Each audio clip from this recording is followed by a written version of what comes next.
헌금에 대하여 말하는 것은 민망한 일이 아니고 필요한 것입니다.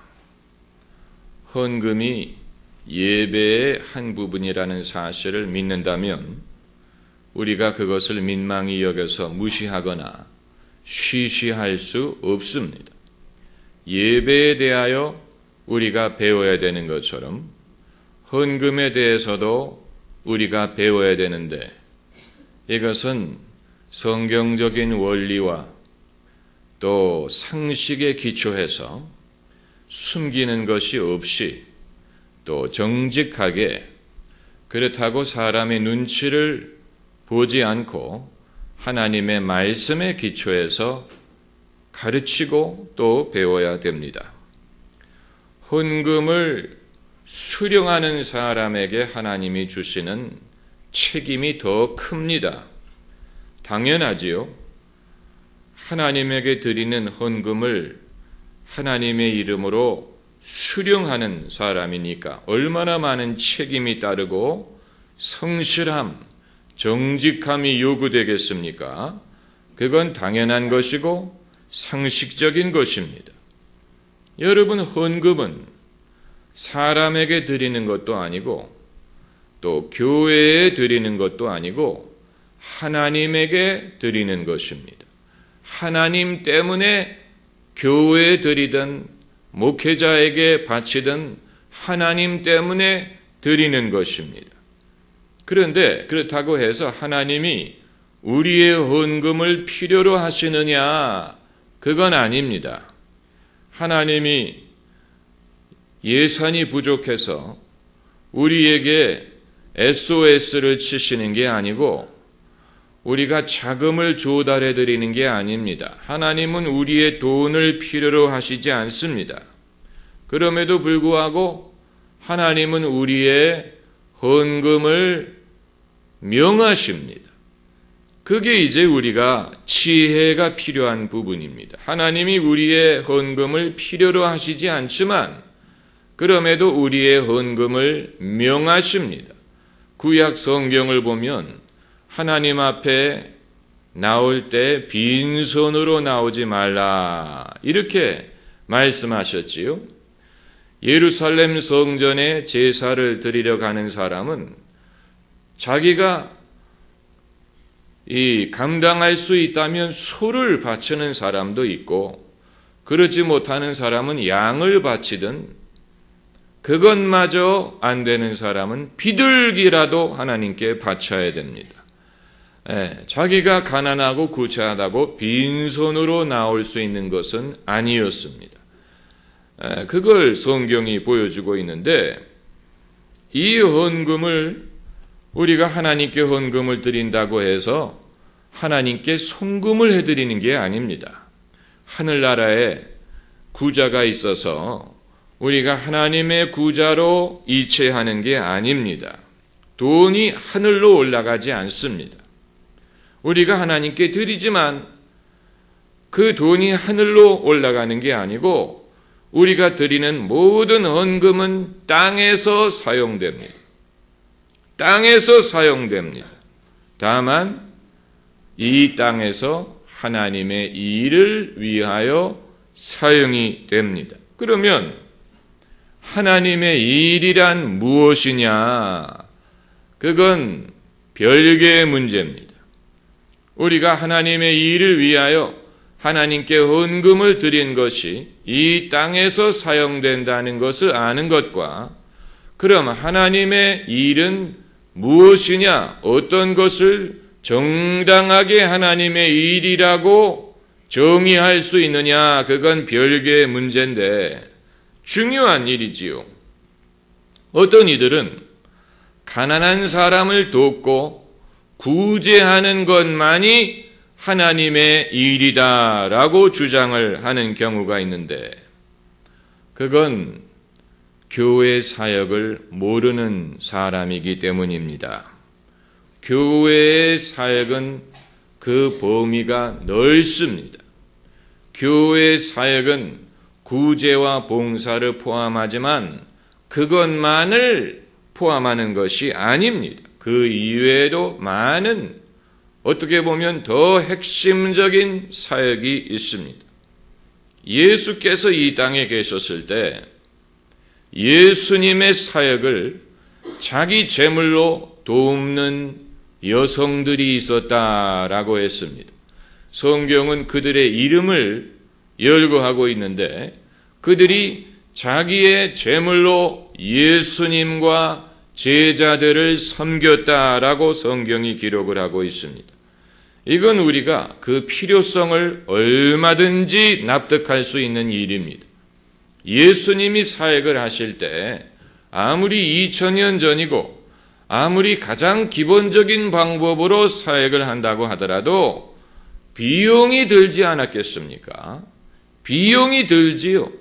한 사람이 움직이는데도 비용이 드는데 예수님에게는 12명의 사도가 있었고 70명의 제자가 있었고 그 이외에도 성경이 구체적으로 열거하지 않는 많은 무리가 예수님을 따라다녔습니다. 예수님의 가르침을 배우고자 하는 사람들이 많았습니다. 그래서 예수께서 오병이어로 빈들에서 사람을 먹이실 때 남자만 5,000명이 모였다라고 했으니까 예수님의 지상 사역은 규모가 크고 많은 사람들이 따라다니고 그리고 비용이 많이 소요되는 사역이었을 것입니다. 구체적으로 어떤 용도로 비용을 썼는지는 우리가 알 수 없지만 인건비였을 수도 있고 또 식비였을 수도 있고 그 이외에도 교통비라든가 장소를 빌리는 비용이라든가 뭐 여러 가지가 있을 수가 있습니다. 아무리 기본적이고 가장 원시적인 방법으로 집회를 한다고 하더라도 사람들이 모이는 데는 비용이 듭니다.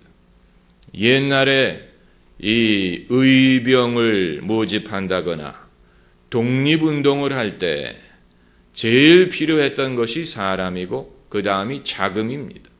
독립운동을 하려면 자금이 있어야 됩니다.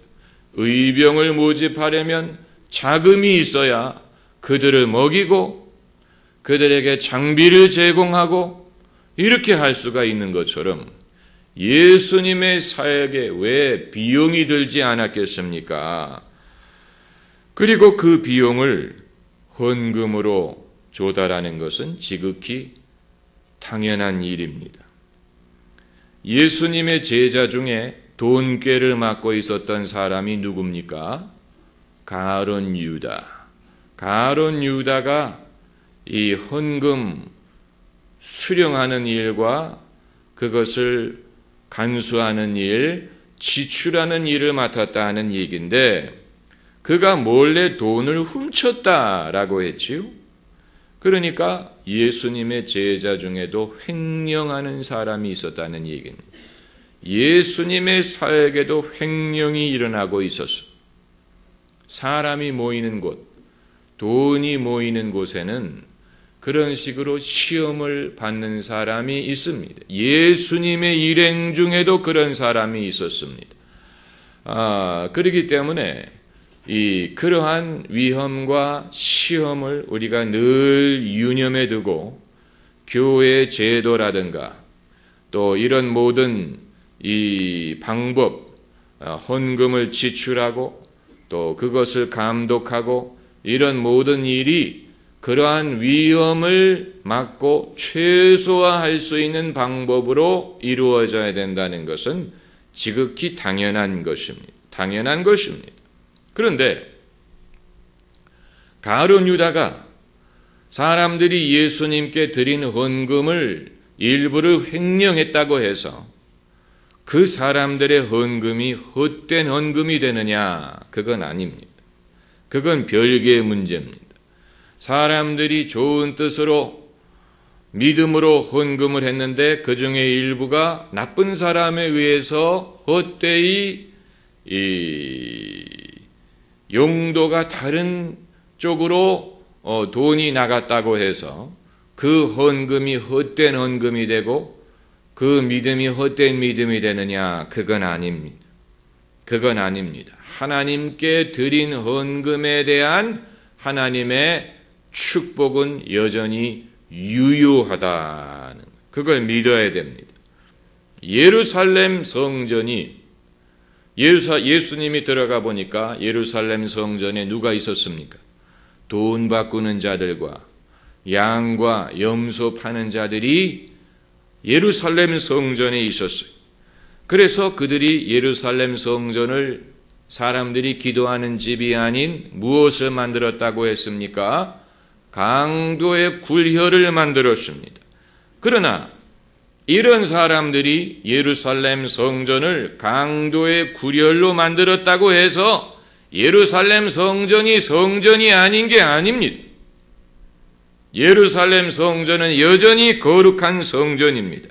예루살렘 성전이 거룩하고 귀중하기 때문에 예수님께서는 돈 바꾸는 자들과 또 이 짐승 파는 자들을 내쫓아가면서까지 성전의 거룩함과 귀중함을 보존해야 될 필요가 있었습니다. 마찬가지로 하나님께 우리가 드리는 헌금을 세상에는 잘못 사용하는 사람들이 있지만 그런 사람들을 몰아내면서라도 헌금의 귀중함과 거룩함을 우리는 보존하고 지켜야 된다는 것입니다.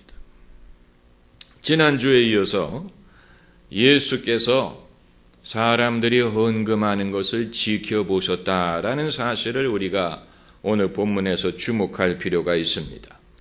예수께서 아예 앉아가지고 서서 하면 피곤하니까 앉으사 무리가 연보교에 돈 넣는 것을 보실새 그 당시에는 헌금 바구니를 돌리지 않고 이 헌금궤를 갖다 놓았던 것 같습니다.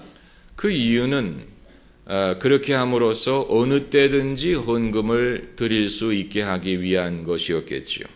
그런데 예수께서는 그들이 헌금하는 것을 지켜보실 때 얼마나 헌금하는 것까지를 지켜보셨어요. 그렇지 않으면 이들이 부자가 많이 넣는다는 것을 알 수 없으셨을 것이고 이 가난한 과부가 2렙돈을 헌금했다는 사실을 알지 못하셨을 것입니다. 그러니까 사람들이 헌금하는 것을 예수님이 지켜보기를 원하셨는데 얼마를 내는 것, 또 그들이 경제적인 형편이 어떠한지를 예수님은 알기를 원하셨어요. 이건 민망한 일이 될 수도 있습니다. 사람이 얼마 내는 것까지를 보는 건 좀 민망할 수 있습니다. 저는 그래서 이 성도님들이 헌금하시는 그 액수를 저는 찾아보지 않고 유일하게 이제 제가 보고받는 경우는 누가 특별히 많은 액수를 헌금을 했을 경우에 그런 경우에는 이제 보고를 받습니다. 그리고 온라인으로 헌금하는 경우는 제가 교회 구자를 조회하기 때문에 그때는 알 수가 있지만 제가 일부러 김 집사님, 이 집사님, 박 집사님이 얼마 하는지 보자, 11조를 얼마 한 걸 보니까 수입이 얼마가 되겠구나, 아무개가 언제 갑자기 많은 11조를 낸 걸 보니까 무슨 땅을 판 모양이구나, 집값이 올라간 모양이구나, 아니면 대박을 터뜨렸던 이런 식으로 생각하고 싶지 않지요. 이런 식으로 생각하는 것이 별로 도움이 되지 않습니다만은 예수님은 그걸 지켜보고자 했다는 것입니다. 다만 차이점이 있다면 예수님이 지켜보신 헌금은 당신에게 드리는 헌금이 아니고 예루살렘 성전에 드리는 헌금이었습니다. 그렇기 때문에 예수님은 좀 더 객관적이고 중립적인 차원에서 지켜보실 수가 있었을 것입니다. 신약 성경에서는 헌금의 용도에 대해서는 별로 언급하지 않습니다. 헌금을 어떤 용도로 쓰라, 이런 이 지시의 말씀을 별로 찾아볼 수가 없고, 사도 바울은 자기를 위하여 헌금을 모아두라라고 지시한 것은 있어요. 자기를 위하여 헌금을 모아두었다가 내가 갈 때 그것을 받아갈 수 있도록 하라, 이런 식으로 지정한 적은 있지만 교회가 헌금을 이런 용도로 써야 된다라고 말한 구절은 없습니다. 그 대신 헌금을 드리는 성도들이 어떤 자세로 드려야 될 것인가에 대한 언급은 많이 있습니다.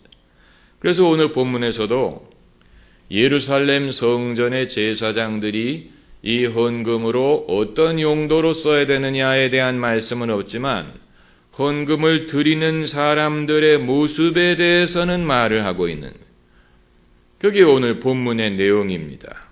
그런데 여기에 이제 가난한 과부가 등장을 합니다. 가난한 과부는 인간적으로는 도움을 받아야 되는 존재입니다.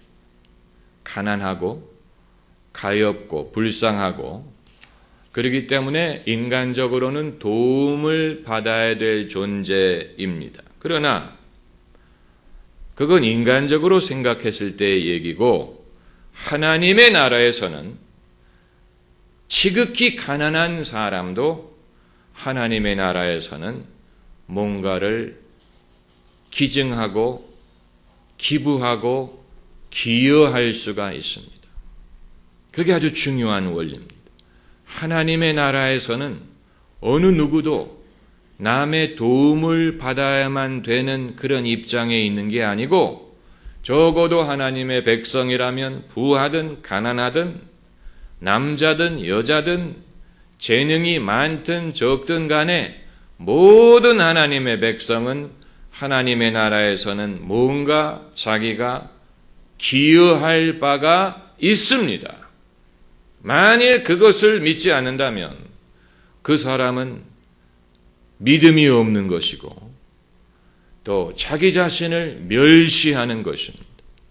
만약에 본문에 나오는 이 가난한 과부가 나는 가난하기 때문에, 나는 가진 게 없기 때문에, 나는 하나님께 드릴 게 없다, 안 드려도 된다, 나는 오히려 도움을 받아야 된다라고 생각을 했다면 두 렙돈을 굳이 헌금하려고 하지 않았을 것입니다. 내가 이 두 렙돈을 헌금을 안 하더라도 별 차이 없다, 그것이 이 성전의 예산에 별로 보탬이 되지 않는다, 그렇기 때문에 내가 헌금을 드리나 안 드리나 별반 차이 없다, 이렇게 생각을 하지 않았습니다. 사실 인간적으로 본다면 두 렙돈이 오늘날 돈으로 얼마로 환산이 되는지는 모르겠지만 이 부자들이 내는 헌금에 비교했을 때 액수가 굉장히 작았을 것이고, 그리고 전체적인 차원에서 봤을 때는 이 과부의 두 렙돈이 들어오든 들어오지 않든 별로 큰 차이가 없었을 수 있습니다. 그러나 그건 인간적으로 생각하는 것이고, 이 과부는 스스로 그렇게 생각하지 않았다는 것이 중요합니다. 내가 가진 게 없기 때문에 내가 드릴 것도 없지만 드렸다고 하더라도 그게 무슨 도움이 될까, 보탬이 될까, 이렇게 생각하는 건 옳지 않아요. 그건 하나님 나라에서 옳지 않습니다. 하나님은 우리의 돈을 필요로 하시는 건 아니에요. 우리의 돈을 필요로 하지 않습니다.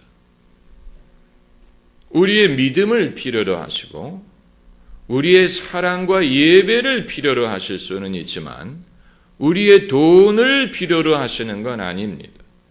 우리가 하나님을 도와드리기 위하여 헌금하는 것이 아니고 하나님이 구차하기 때문에 보태드리는 것이 아닙니다. 이건 헌금뿐만이 아니고 모든 봉사도 마찬가지입니다.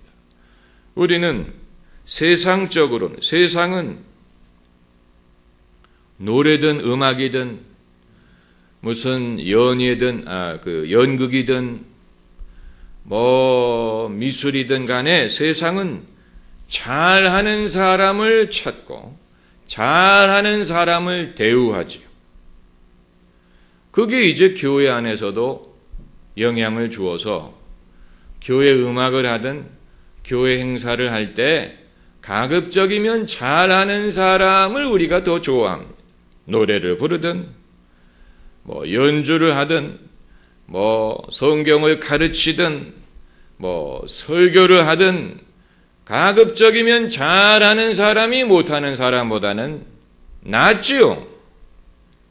그러나 하나님께서는 잘하는 사람만을 찾지 않습니다. 아주 중요한 원리입니다. 하나님은 잘하는 사람들 이미 다 보셨어요. 하나님은 우리보다도 더 잘하셔요. 천사들이 하나님을 찬양하는 것과 음치가 주님을 찬양하는 그 퀄리티를 비교할 수 있겠습니까? 천사들은 우리보다도 몇십 배, 몇백 배 더 잘해요. 하나님은 그걸 수천만 년 들어오셨어요. 그렇기 때문에 이제 와서 우리가 내가 음악으로 하나님께 영광을 돌리겠다고 아주 멋진 세계적인 소프라노든 세계적인 연주가를 모셔와서 극진히 멋있는 퍼포먼스를 한다고 해서 하나님이 정말 잘하네. 내가 이스라엘에서 이만큼 노래 잘하는 것을 들어본 적이 없느니라. 이런 말씀하시지 않아요. 하나님에게는 그게 그거예요. 하나님이 이미 다 들어보셨어요. 음악이라는 걸 하나님이 만드셨어요. 찬양이라는 것을 하나님이 만드셨어요. 그렇기 때문에 우리가 아무리 잘하더라도 하나님은 절대로 놀라지 않아요. 잘하는 사람을 필요로 하는 것은 사람이지 하나님이 아니에요.